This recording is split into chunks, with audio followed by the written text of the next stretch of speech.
Hi guys, my name is Vartan, new car sales director for Honda, Toyota, and Nissan.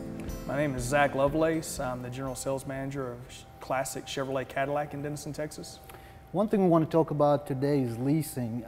We came across, me and Zach talked about the fact that consumers in Texas are still afraid of leasing. You know, the statewide statistics are only like 15%, whereas California, New York, and all the coast states are close to about 40%.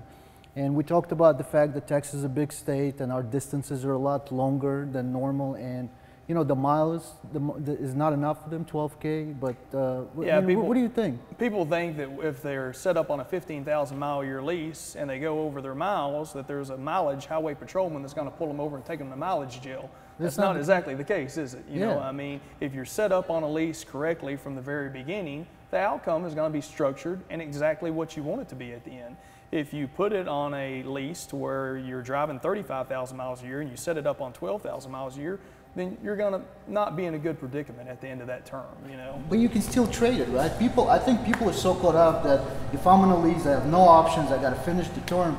But they can still trade the vehicle just like they can trade the purchase, right? Absolutely. And I know that the ownership always comes to mind. Well, I want to own it, I want to own it. But do they really own it when they're on the 72-month purchase? Yeah, miss a few payments and see who owns it, right? See who the owner bank will is, come right? calling, right? Yeah. So I think that's one thing consumers are, I think education comes in a big play. And I think that's where we as dealers have to come forward and really educating the consumers. Because you can do just about anything with the lease that you can do with the purchase. You can trade it, you can buy it, you can sell it. Sometimes the easiest answer for something people don't understand is no. And when a car salesman is trying to sell them on something, they think it's too good to be true. This is in the one case that it is too good to be true if it's right. If you have a negative equity situation and you're coming into the deal, you know, on a $2,000 or $3,000 negative equity, and we throw these words around, not everybody use them, but that just means that you owe more than what your allowance is towards the car. That's where you know, you're not getting payoff for your car, and that's just the world that we live in. The cars depreciate faster than we can make payments on them. So what we can do is structure it in a lease, put you on the right miles, and in 2 to 3 years when we bring you out of that lease, we can guarantee that you will not be in a negative position. It's like we got a crystal ball. You start fresh. You just turn the vehicle in, move on. Yes. That's amazing. That's amazing. Yeah. What do you think as far as like maintenance and stuff like that? People always ask, well, do I still, you know, is the maintenance included, or you know, do I still have to do my own maintenance? But I know, for example, with Honda, we have what they call a red carpet leasing, to where all your maintenance is included. Yes. And of course, you're under warranty because your factory warranty is three years. You on a 3-year term, so you're always under warranty. Your maintenance is included. I mean, why wouldn't you do it? You hear these statistics thrown around all the time. You don't know how true they are, but you know, I think everybody qualifies for a lease, except for the one person that wants to make the last payment, have it paid for, and keep it till. How many times have we heard, "I'm gonna keep it till the wheels drive off"? I just chuckle every time somebody tells me that because I know I'm gonna see them. This will be my last car. Yeah.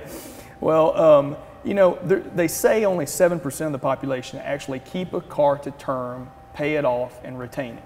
I agree. That's not a lot of people. So that means that there's only about 7% of the population that a lease wouldn't work out good for. Now, if you put 100,000 miles a year on a car and you depreciate one that fast, you know, there's not any good situation that person's going to be in. Other than putting it on a 1-year note and paying 12 big payments, but you're probably using that for work or something like that. But if you're doing normal driving habits, 15 to 25,000 miles a year, we can build a lease, make it to where at the end of term you're sitting as good as you could ever be.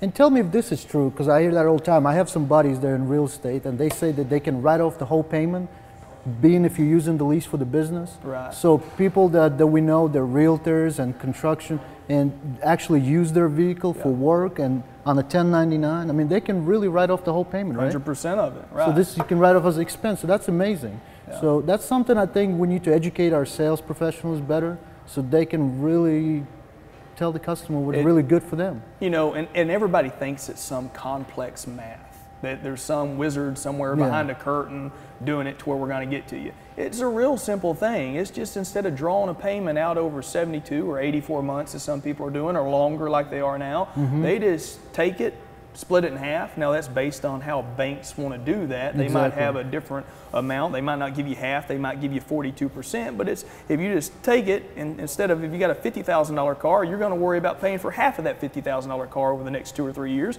Then you get to the end of that term, they're going to guarantee you that they'll give you the $25,000 for it, as long as the mileage police haven't pulled you over and taken you to mileage jail. That's right. And then you get to sign, and drive, then get a new one. you can do what you want. You can turn it, you can trade it, or you can buy it. Or you can keep it. You can sell it to your next door neighbor. Nobody prevents you from that, It right? really is the biggest problem people have, is it sounds too good to be true. I know. And it's the one thing in this business that it is. And I think the 90s really gave leasing a bad name, and that carried on to the 2000s and 2010s and beyond.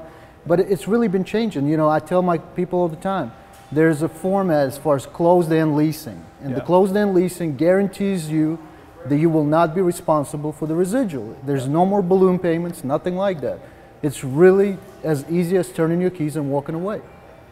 It's amazing. It's easy. And the thing is, you're paying for the best portion of the vehicle the first 3 years. Right. As you said a while ago, You know? your maintenance is at its lowest level at that time. Absolutely. Your warranty costs, you're not taking a car in for warranty problems in its first absolutely. 36,000 miles. I tell people all the time, if I had a way to lease my television, I'd do that. Yeah. Why would you buy it? Right. It does nothing but depreciates, right? In 3 years, the new model comes out. They're going to have a new, bigger, better, Or the fancier phone, one. or a phone. I mean, what do you do with your phone? I lease it, right? Yeah, right. AT&T Next, I mean, that's a lease. That's the same thing. Same thing. Trade it in, get a new one. Right. I mean, why wouldn't you do that with a car? Well, Are you leasing? no. Cut. We'll be right back. Well, I I am. own mine. Well, I am.